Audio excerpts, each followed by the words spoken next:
할렐루야. 아멘.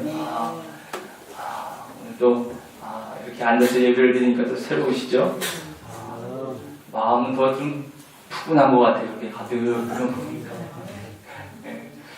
기도해야 하는 분위기 같기도 하고. 장소는 변했지만 하나님은 함께 하십니다. 어디서나 주님의 이름으로 모이는 곳, 은혜를 사모하며 모이는 곳, 또 마음을 다하여 주님을 찬양하는 곳에 하나님께서 함께 하시고 예배를 기뻐 받으시고 또 하늘문을 여시고 은혜를 부어주실 줄 믿습니다. 오늘 이 자리에서 살아계신 주님을 만나시길 바랍니다. 부활하신 주님의 음성을 들으시길 바랍니다. 그렇게 하실 것입니다. 왜요? 하나님께서 여러분들을 사랑하시니까. 할렐루야. 여러분들을 사랑하십니다. 여러분들을 기뻐하십니다.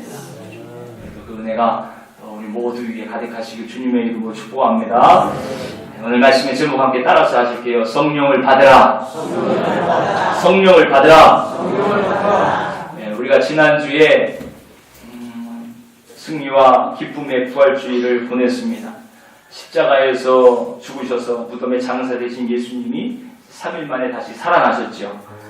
성경에서 약속하신 대로 십자가에 죽으셨고 또 약속대로 3일 만에 다시 살아나셨습니다.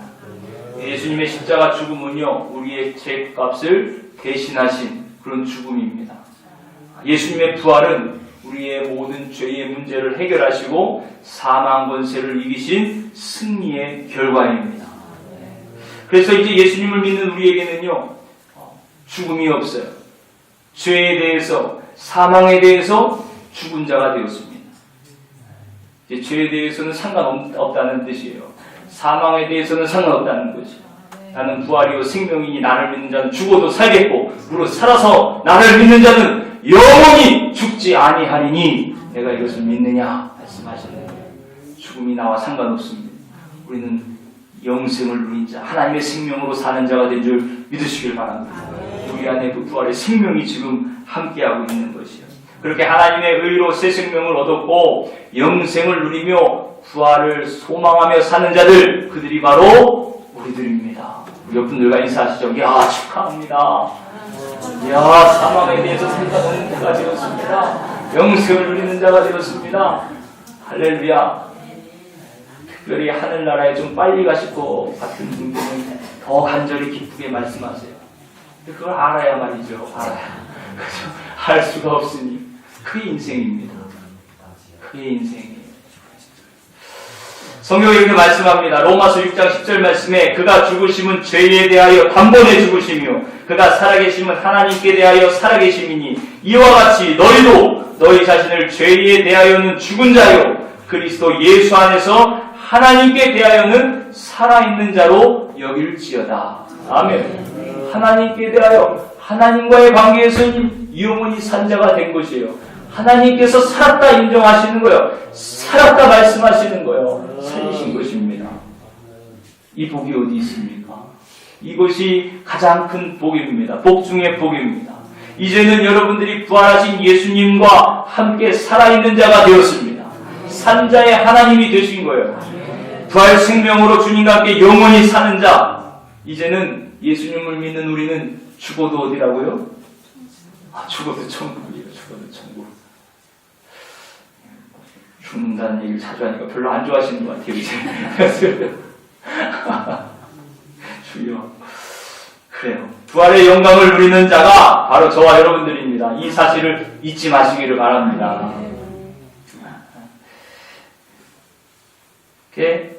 근데 한편, 우리가 이 은혜와 복을 안다는 것이 참 어렵습니다. 이 놀라운 구원의 신비를요, 사람의 생각으로 알 수가 없는 것이에요. 성령님께서 알게 해주셔야 알고 깨닫게 하시고 믿어지게 하시고 누리게 하셔야 우리가 참된 이 은혜를 누릴 수가 있는 것입니다. 그래야 부활 생명, 부활의 능력 안에서 참 기쁨과 평안을 누릴 수가 있는 것이에요. 세상을 이기는 믿음의 용사가 될 수가 있는 것입니다. 그렇지 않으면요, 예수님을 믿는다고 하면서도 여전히 예수님의 부활과 상관없이 살아가는 거예요. 여전히 이 세상의 염려와 근심과 불안과 두려움 가운데 떨며 살아갈 수밖에 없는 존재가 우리 연약한 우리들의 모습인 것입니다. 예수님의 제자들도 그랬습니다. 예수님의 무덤은 비었지요. 빈 무덤입니다. 주님은 이미 부활하셨습니다. 그러나 제자들은요, 여전히 슬펐어요. 여전히 무서웠습니다. 불안했습니다. 예수님의 죽음에 대한 이 충격과 공포에서 벗어나지 못했습니다. 극심한 허탈감에서 벗어나지 못했어요. 막달라 마리아가 예수님의 빈 무덤을 얘기했습니다. 만난 부활의 예수님을 얘기했습니다. 그래도 제자들의 마음은 여전히 떨렸어요. 여전히 불안했어요. 두려웠어요. 왜 예수님은 살아나셨는데 제자들은 불안해합니까? 예수님의 죽음은요, 정말 제자들에게 모든 것이 끝난 것이나 마찬가지였습니다. 여러분, 이들이 누굽니까? 예수님을 따라 배와 그물을 버리고 주님을 따라 나선 자들입니다. 한때 정말 열정을 가지고 의지를 모아서 예수님 함께 세상을 구해보겠다는 그 신념으로 모든 것을 내려놓고 나왔어요. 안정된 직업도 다 내려놨습니다. 심지어 아버지의 장례조차 포기하고 예수님을 따라 나섰습니다. 머리 둘 것 없는 예수님과 동고동락하면서 온갖 고생마다 하지 않았죠. 다 자기의 이익을 위해서 애쓰며 살아가는 사람들 속에서 그래도 이들은 예수님과 함께 모든 것 내려놓고 대의를 따라 살겠다, 그렇게 결의를 하고 나섰던 이들입니다. 예루살렘 성에 입성할 때까지만 해도요, 굉장했습니다. 정말 기세가 등등했죠. 군중들의 열화와 같은 환호를 받았습니다. 이때 그들의 이 마음의 감격은요, 정말 하늘을 찌를 듯 했을 거예요. 드디어 때가 왔구나. 뜻을 이룰 때가 왔구나. 고지가 눈앞에 보이는구나. 얼마나 설레었을까요? 근데 난데없이 스승이 형장으로 끌려가 죽습니다. 하나님의 아들로 사칭을 하고 성전을 모독하고 유대인의 왕이라는 제목으로 중죄인으로 십자가에 매달립니다. 민심도 다 돌아섭니다. 환호하던 군중들은요, 금세 예수를 십자가에 못 박아라! 예수를 십자가에 못 박아라! 그렇게 소리를 치며 예수를 손가락질합니다. 그렇게 모든 것을 다 버리고 따랐던 예수는 십자가에 죽고 말았어요. 그리고 마침내 그 죽음의 칼끝이 자기들에게도 다가오는 것입니다. 예수와 한패라는 것으로 이제 발각이 되고 몰리게 되면 자기의 목숨도 보장할 수가 없는 것이에요. 지금 살아남는 것이 문제입니다. 신변에 급급해야 합니다. 여러분, 결국 이 예수님의 십자가 처형은요, 제자들에게 이 사람의 힘으로는 이 하나님의 나라를 이 땅에서 이루어 간다는 것, 이 땅에 구한다는 것이 얼마나 부질없 없는 일인가를 알게 해준 사건이었어요. 세상은 너무나도 강했습니다. 그 세상을 이길 힘이 그들에게는 없었어요. 자신들에게 없었습니다. 예수님을 따르던 그 수많은 무리들, 허다한 무리들, 그 수도 다 헛것이었어요. 수라는 것이 정말 한순간에 사라지는 물거품과 같습니다. 군중의 환호는요, 신기루에 불과합니다. 이 세상의 세력도 인기도 다 그런 것이죠. 하루아침에 물거품이 되어버리고 마는 것입니다. 남겨진 제자들은 너무나도 무력했습니다. 완전히 실패한 것 같아요. 이제는 기대할 것이 아무것도 없습니다. 그런데 참으로 놀랐습니다. 이렇게 절망과 좌절 속에 있는 두려워하는 제자들에게요, 예수님이 나타나신 거예요. 죽으셨던 예수님 아닙니까?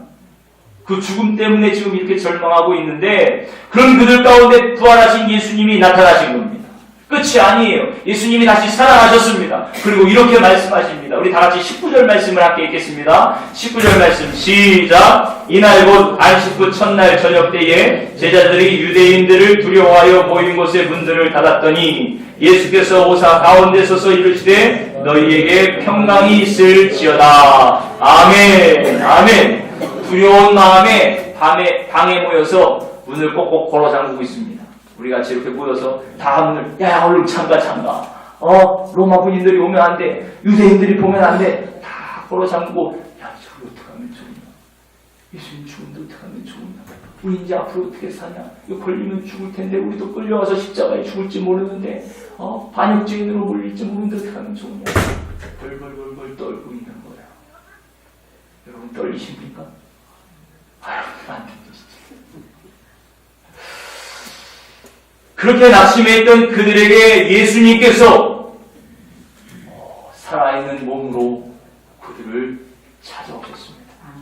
문이 열리지도 않았는데 어느 순간에 그들 가운데 서서 계세요. 이 시간도 부활하신 주님께서 우리 가운데 서 계실 줄 믿습니다. 오늘 우리가 함께 하시는 줄 믿습니다. 그리고 말씀하시는 거예요. 너희에게 평강이 있을지어다. 가만히 보면 사람들마다 다 이렇게 마음의 문을 꼭꼭 잠궈놓고 사는 것 같아요. 그 문을 이렇게 열기가 얼마나 힘든지 사람들마다 그렇게 마음을 열고 용납하지 못합니다. 받아들이는 게 어렵습니다. 마음을 터놓고 함께 나누는 것도 어렵습니다. 근데 그 깊숙한 그 속에는요, 두려움이 있는 것이요, 불안함이 있는 것입니다. 또 자신의 연약함을 가리고 감추는 것이죠. 자신의 연약함이 있는 것입니다. 제자들의 마음도 그런 거예요. 두려움 가운데 문을 열 수가 없습니다. 그런 그들에게 예수님 찾아오신 거예요. 그들 가운데 찾아오셨어요. 너에게 평강이 있을지어다. 오늘도 우리의 마음속에 주님이 찾아오십니다.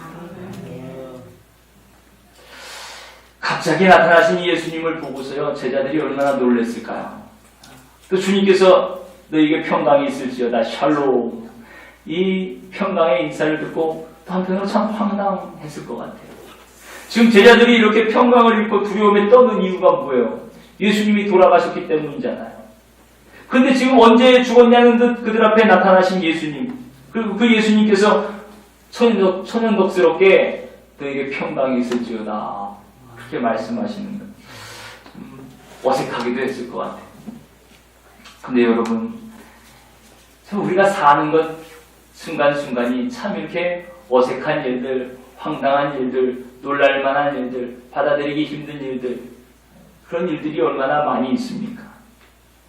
내 생각과 내 기대와 계획과 다르지요. 그래서 놀랍습니다. 그래서 황당합니다. 그래서 때로 어색합니다. 어저께는요, 어떤 분이 이런 말씀을 하세요. 그분 잘하는 분인데 요즘 안 보인다고. 그게 무슨 일인가 했더니 그만 세상을 뜨셨다는 거예요. 그분이 깜짝 놀라면서 이렇게 얘기를 했습니다. 그렇게 건강하셨던 분이 돌아가셨어요? 그 깜짝 놀랄 만한 일들이, 전혀 생각하지 못할 만한 일들이 얼마나 많이 일어납니까? 우리 주위에서 그렇게 일어납니다.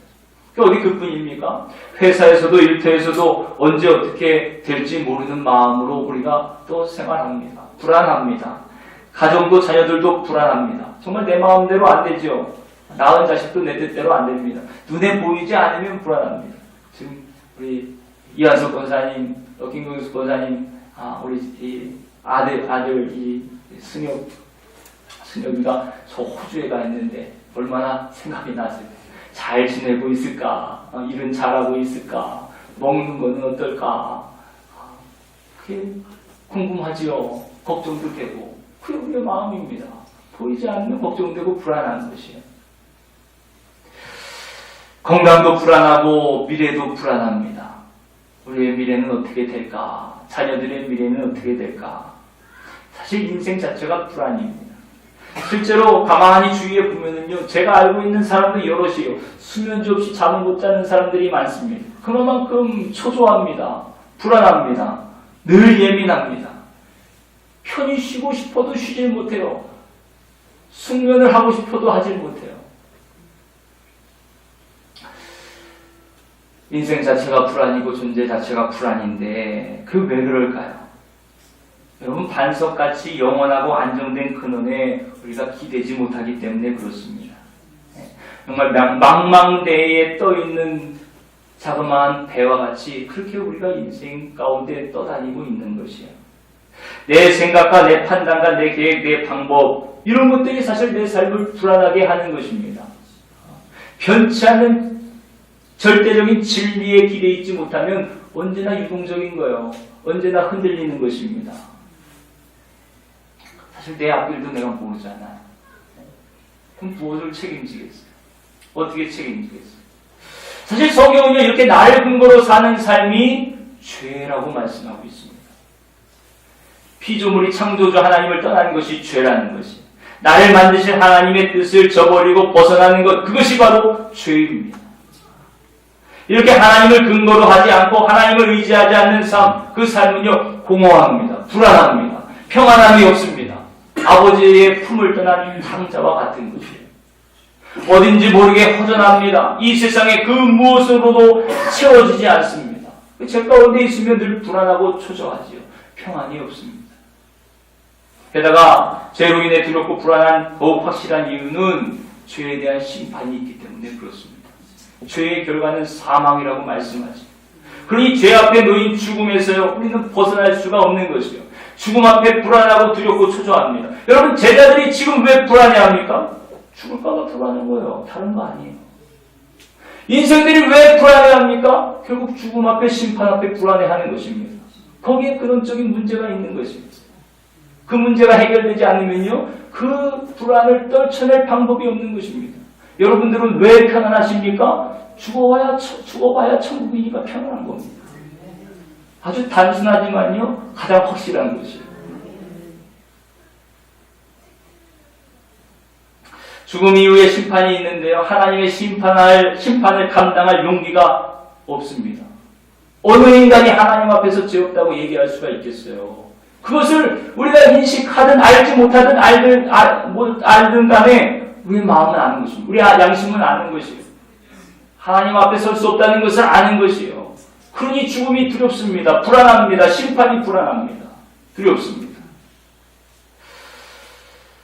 여러분, 이 존재의 불안에서 어떻게 구원을 받을까요? 이 인생의 두려움에서 어떻게 평안을 누리겠습니까? 그 방법은 오직 예수님. 지금 제자들에게 주님 찾아오셔서 주님이 하신 말씀을 우리 또한 듣는 것입니다. 주님의 음성을 듣는 것이요. 너희에게 평안이 있을지어다 말씀하시는 그 음성을 듣는 것입니다. 예수님의 죄사함의 선포를 이 시간도 듣는 것입니다. 내가 너의 죄를 지고 십자가에 죽었다가 다시 살아났노라. 너희도 이제 죄에 대하여 죽은 자요, 하나님의 생명에 대하여 영원히 산 자가 되었노라. 주님의 음성을 들으시길 바랍니다. 그 말씀을 붙잡으시길 바랍니다. 우리의 존재의 근원에서 영원히 그 불안에서 해결하실 분은 예수님입니다. 그 무엇으로도 이 세상에 그 무엇으로도 채울 수 없는 그것을 채워주실 분, 그분은 오직 예수 그리스도 뿐입니다.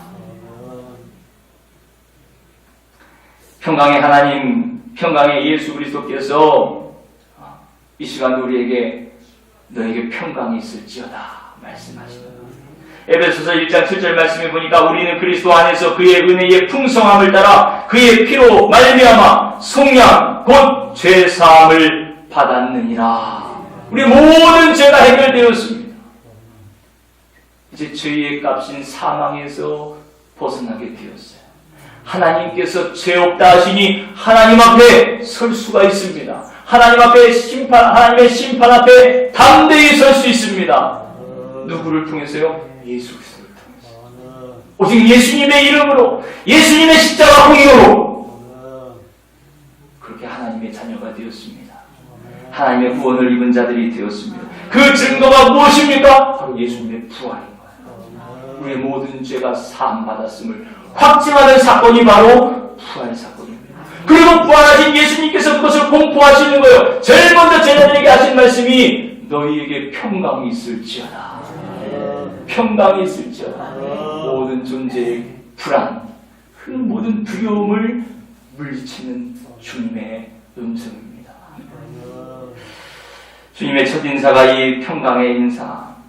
사실 주님께서 그토록 모욕과 고통 속에 십자가를 지시고 돌아가신 이유도 그를 따르는 제자들, 그 모든 오고 오는 세대의 성도들에게 주님의 평강을 주시기 위해서입니다. 하나님의 평강을 주시기 위해서.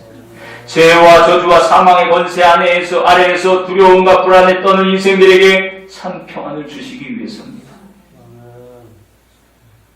주님께서 이렇게 말씀하세요. 누가복음 16장 33절 말씀에 이것을 너희에게 이르는 것은 너희로 내 안에서 평안을 누리게 하려 함이라. 세상에서는 너희가 환난을 당하나 담대하라. 내가 세상을 이기었노라. 아멘. 주님께서 평안을 주시기로. 이 세상에 어떤 어려움이 있어도, 어떤 풍파가 몰아쳐도 주님께서 세상을 이기신 것처럼 주님과 함께 세상을 이기는 자가 누구입니까? 바로 저와 여러분. 벌하신 주님 안에 있는 자들입니다. 그렇게 세상을 이긴 증거가 부활입니다. 아무리 이 세상의 권세와 힘이 세다고 해도 예수 그리스도 안에 있는 생명을 이길 수 없다는 것을 분명하게 보여주신 사건이 바로 부활입니다. 죽었던 영혼들이 부활을 통해서 소생합니다. 무너져 있던 마음이 부활을 통해서 일어납니다. 세상 권력 앞에서 무력감에 좌절하던 이들이 우리도 이길 수 있다 확신하면서 일어섭니다. 다시 주님의 말씀을 붙잡습니다. 주님을 붙잡습니다. 주님의 말씀을 듣고 기억하며 소망 가운데 일어날 수 있는 힘, 그것은 바로 부활에 있는 예수님의 부활에 있습니다. 겉으로 보이는 고난만 보고 우리는 실패했는 줄 알았어요. 근데 사실은 이기고 있었던 거예요. 주님 안에 있는 자는요, 지금 안 되는 것 같아요. 지고 있는 것 같아요. 망하는 것 같아요. 아니요! 주님 이기는 것이에요. 승리하는 것이에요. 주님의 부활의 놀라운 역사가 오늘도 우리의 삶 가운데 우리 안에 이루어지고 있는 것이에요. 이 믿음을 잃지 마시기를 바랍니다. 늘 기억하시기를 바랍니다. 다 끝났다고 생각했지만 그게 끝이 아닙니다. 이제 새로운 시작입니다. 이제는 더 이상 허무하지 않습니다. 공허하지 않습니다. 이제는 더 이상 불안하고 두려워하지 않습니다. 왜 그렇습니까? 예수님 다시 살아나셨습니다. 승리하셨으니까. 승리가 그렇게 선포되었어요. 마침내 이길 것이고 마침내 승리할 것입니다. 최후 승리를 믿으며 부활의 주님을 바라보며 끝까지 이 부활 신앙으로 담대하게 나아가시기를 축복합니다. 그러니 이제 우리는 자유로운 자가 된 것입니다. 이 세상에 어떤 것도 이 승리를 막을 자가 없는 것이에요. 승리의 선포가 모든 불안과 무기력에서 우리를 자유케 하는 것입니다. 그 무엇에도 무너지지 않는 평화가 주님으로 인하여 우리 안에 솟아나게 되는 것이에요. 매사의 어떤 순간에서도 부활하신 주님께서 함께 하시면서 평강을 주시는 줄 믿으시기를 축복합니다. 데살로니가후서 3장 16절 말씀에 보면요, 평강의 주께서 친히 때마다 일마다 너희에게 평강을 주시고 주께서 너희 모든 사람과 함께 하시기를 원하노라. 이렇게 말씀합니다. 평화의 주님께서 때마다 일마다 평화를 주실 것입니다. 주님은 승리하셨으니까, 살아서 여러분과 함께 하시니까요. 우리 가운데 지금도 역사하시니까요. 사랑하는 성도 여러분, 이렇게 부활의 주님을 만나면요, 이젠 불안하지 않습니다. 두렵지 않습니다. 부활의 주님을 말로만 들어서는 안 됩니다.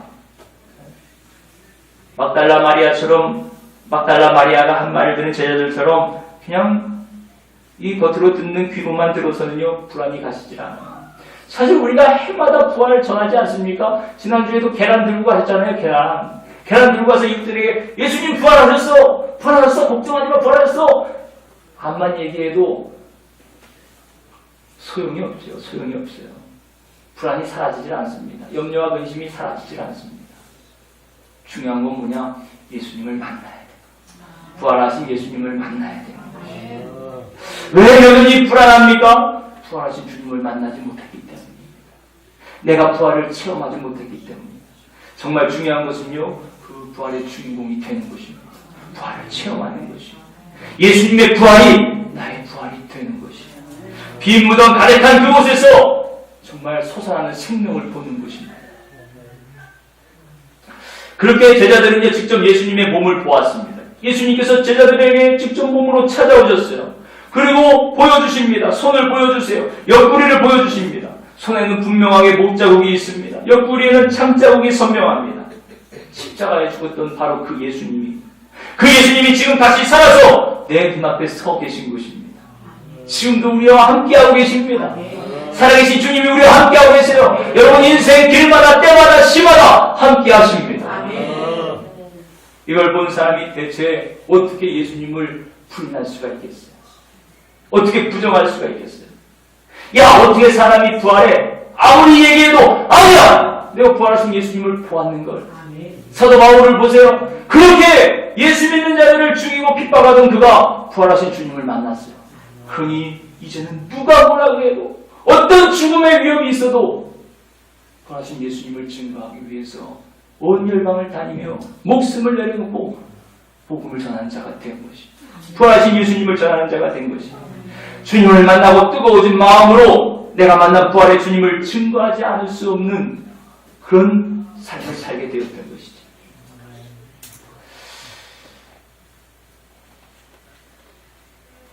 승리하신 예수 부활의 복음을 만난 사람들에 의해서 지금도 복음이 땅끝까지 퍼져가고 있는 줄 믿습니다. 오늘 이 자리에까지 이른 것이죠. 근데 여러분, 이렇게 부활하신 예수님을 만난 사람들이요, 각각의 처소에 나아가 복음을 전하는 것은 먼저 주님께서 보내셨기 때문입니다. 부활하셔서 첫 인사로 너에게 평강이 있을지어다, 이 평안의 인사를 하신 예수님께서 두 번째 하신 말씀이요, 바로 보내심, 파송에 대한 말씀이에요. 우리 다 같이 21절 말씀을 함께 읽겠습니다. 21절 시작. 예수께서 또 이르시되 너희에게 평강이 있을지어다. 아버지께서 나를 보내신 것 같이 나도 너희를 보내노라. 아멘. 아멘. 아버지 하나님께서 예수님을 이 땅에 보내셔서 죄로 인해서 죽어갈 인생들을 구원하셨죠. 참 평안을 주셨습니다. 그런 것처럼 이제 부활하신 주님께서요, 주님을 만난 제자들에게 말씀하시는 거예요. 너희들이 바로 평화의 사도다. 이 세상에 나아가 부활의 예수님 나를 증거해라. 이 천국 복음, 평화의 복음을 증거해라. 여러분, 두려움에 떨던 제자들을 만나주신 것처럼 오늘도 우리를 만나주시고 평안을 주시고 제자들을 보내신 것처럼 이 세상에 우리를 보내신 분이 바로 예수님인 줄 믿으시기를 바랍니다. 복음을 전하라고 우리를 부르셨습니다. 부활하신 주님을 증거하라고. 너희 안에 있는 그 평안을 지금도 염려와 근심 가운데 살아가고 있는 그들에게 전하라고, 평화의 복음을 전하라고 저와 여러분들을 가정으로, 직장으로, 이웃들에게 보내주신 줄 믿으시길 바랍니다. 이 보내신 사명을 우리가 늘 잊지 말아야 됩니다. 이 귀한 사명을 또 잘 감당해야 됩니다. 근데 이게 우리의 힘으로 감당할 수 없는 일인 거예요. 하나님께서, 이 영이신 하나님, 우리가 잠깐 잃어버리면요, 우리 안에도 불안이 싹 트기 시작합니다. 부활하신 주님이 한순간이라도 잊혀지면 이내 두려움과 염려가 또 몰려오는 것이 우리 연약한 인생들입니다. 주님은 이런 우리의 연약함을 아시고 우리에게 성령을 보내주시는 거예요. 오늘 본문 말씀에도요, 제자들을 세상에 보내시면서 내가 너희를 보내노라 그렇게 말씀하시고 바로 하신 말씀이 그들을 향하여 성령을 받으라, 이 말씀을 하십니다. 우리 다같이 22절 말씀을 읽겠습니다. 시작. 이 말씀을 하시고 그들을 향하사 숨을 내쉬며 이르시되 성령을 받으라. 아멘. 여러분, 사실 하나님의 역사는 다 성령의 역사입니다. 죽은 자의 부활이 믿어지는 것도 성령의 역사입니다. 부활하신 주님이 지금 우리와 나와 함께 하심을 아는 것도 성령의 역사입니다. 부활의 능력이 나타나는 것도 성령의 역사입니다. 불안과 두려움이 물러가고 하나님의 평안이 임하는 것도 성령의 역사입니다. 어떤 죽음의 위협 속에서도 굴하지 않고 보내신 사명을 감당하며 평화의 복음, 예수 그리스도의 천국 복음을 전할 수 있는 모든 것이 다 성령의 역사임을 기억하시길 바랍니다.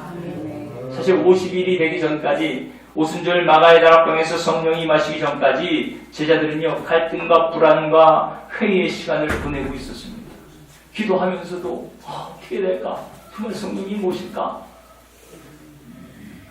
그런데 성령이 임하시고 정말 놀랍도록 제자들이 변화가 됩니다. 사도행전 5장 말씀에 보면 예수님을 죽인 대제사장들, 유대교의 지도자들이요, 베드로와 제자들을 잡아갑니다. 베드로를 잡아가요. 그리고 공회에 끌고 가서 신문을 합니다. 무섭게 협박을 합니다. 아주 화가 가득 차가지고 너 다시는 그 예수의 이름으로 가르치지 말라고, 복음을 전하지 말라고 그렇게 말을 했는데 네가 또 예수의 부활을 전하고 복음을 전하냐? 무섭게 책망합니다. 정말 예수님을 죽인 것처럼 자기도 언제 죽을지 모르는 것이야. 근데 베드로가 뭐라고 얘기합니까? 사람보다 하나님께 순종하는 것이 마땅하니라. 그들 앞에서 이렇게 얘기하는 거예요. 네가 사람의 얘기를 들으랴, 하나님의 이야기를 들으랴, 하나님의 말씀을 들으랴. 아주 단호합니다. 주저함도 망설임도 없습니다. 불안해하지도 두려워하지도 않습니다. 죽음을 겁내지도 않습니다. 담대하게 말합니다. 너희 사람의 말을 듣는 것보다 부활하신 예수님을 증거하라고 보내신 하나님의 말씀, 그 하나님의 말씀 순종하는 것이 마땅하다는 것이에요. 그러니 이제 막아도 소용이 없습니다. 성도 여러분, 예수님의 이름 때문에 어떤 곤경과 어려움이 찾아와도 이제 그 존귀하신 이름, 부활이요 생명이신 그 이름, 그 예수의 이름, 그 이름을 부정할 수가 없습니다. 그리고 계속해서 이렇게 이야기합니다. 사도행전 5장 30절 말씀에 너희가 나무에 달아 죽인 예수를 우리 조상의 하나님이 살리시고 이스라엘에게 회개함과 죄 사함을 주시려고 그를 오른손으로 높이사 임금과 구주로 삼으셨느니라. 우리는 이 일의 증인이요 하나님께서 자기에게 순종하는 사람들에게 주신 성령도 그러하니라 하더라. 우리도 증인이고 우리 안에 오신 성령님도 증인 되시는 거예요. 그러니 우리는 증인으로 살 수밖에 없는 자들입니다. 부활의 증인으로 살 수밖에 없는 자들이에요. 하나님 성도 여러분, 어떻습니까? 무서워 도망가 떨던 이들이 이렇게 변했습니다. 두려움에 떨던 이들이 이렇게 변했어요. 성령의 힘이지요. 성령이 주시는 능력입니다. 성령의 역사입니다. 성령께서 내 안에 임재하시고 나에게 힘 주시며 나를 도울 때 모든 두려움과 불안과 염려를 이기고 주님 보내시고 맡기신 사명의 길로 담대하게 나아가게 되는 줄 믿습니다. 지금도 마찬가지예요. 제자들을 보내신 주님은 지금 우리도 세상에 보내셨어요. 부활의 증인으로 보내셨습니다. 평화의 사도로 보내셨습니다. 성령이 증인이시고 또 우리도 부활의 증인으로 삽니다. 우리가 성령 충만하여 성령 안에서 우리도 능력 있는 증인이 되는 줄 믿습니다. 사실 이 귀한 사명을 감당할 힘이요 내 안에는 없는 것입니다. 내 힘으로는 안 되는 것이 오직 성령 안에 있습니다. 성령의 능력이 나를 통해 역사할 때 오늘도 예수 그리스도의 복음이 선포되고 우리가 가는 곳곳마다 하나님의 평강이 임하고 죽었던 영혼들이 살아나고 인생의 근심과 염려와 불안과 두려움이 떠나가게 될 줄 믿으시기를 축복합니다. 사랑하는 성도 여러분, 이 시간에도요 부활하신 주님은 우리에게 말씀하십니다. 너희에게 평강이 있을지어다. 내가 너희를 보내노라. 성령을 받으라. 이 세 마디를 기억하시기를 바랍니다. 따라서 한번 하실까요? 너희에게 평강이 있을지어다. 너희를 세상에 보내노라. 성령을 받으라. 이것이 오늘도 주님 보내신 사명을 감당하며 부활의 증인으로 사는 비결입니다. 오늘도 성령 충만을 사모하며 주님께 기도하며 나아가는 저와 여러분 가운데 성령님이 임하셔서 세상을 이기며 영혼을 구원하며 하나님의 복을 마음껏 누리며 전하는 없음교회 성도님들 다 되시기를 주님의 이름으로 축원합니다.